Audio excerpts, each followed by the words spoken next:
17వ తారీఖున బొప్పూడిలో జరిగినటువంటి మహాసభ అది ఒక జన ప్రభంజనం లాగా జరిగింది. ఒక చారిత్రాత్మకమైనటువంటి సభలాగా జరిగింది. ప్రధానమంత్రి నరేంద్ర మోదీ గారు,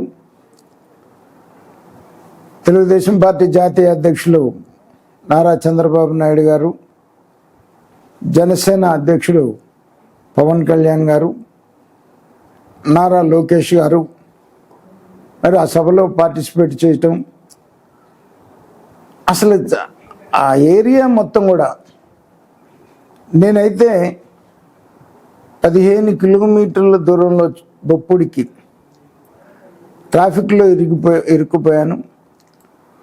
ప్రధానమంత్రి గారి సియాఫ్లో నేను ఉన్నాను. అక్కడికి చేరుకోగలను లేదు అనేటువంటి ఒక భయం నాలో పట్టుకుంది. 15 కిలోమీటర్లు కూడా ఎటు చూసినా కూడా 15 కిలోమీటర్లు ట్రాఫిక్ ఆగిపోయింది. గ్రౌండ్లో ఉన్న జనం ఒక భాగమే ఉన్నారు, 3 భాగాల జనం బయటే ఉన్నారు. పోలీసు తీవ్రంగా వైఫల్యం చెందింది. మీటింగ్ ప్లేస్కి సరిగ్గా జనాన్ని చేరనీయకుండా మధ్యలోనే ఆపేసి కిలోమీటర్ల లెక్క ట్రాఫిక్ జామ్, కావాలని ట్రాఫిక్ జామ్ సృష్టించినటువంటి పరిస్థితి. మరి కొంతమంది వైసీపీ నాయకులు ఓటమి భయంతో తట్టుకోలేక పిచ్చి పిచ్చిగా మాట్లాడుతున్నటువంటి పరిస్థితి ఉంది.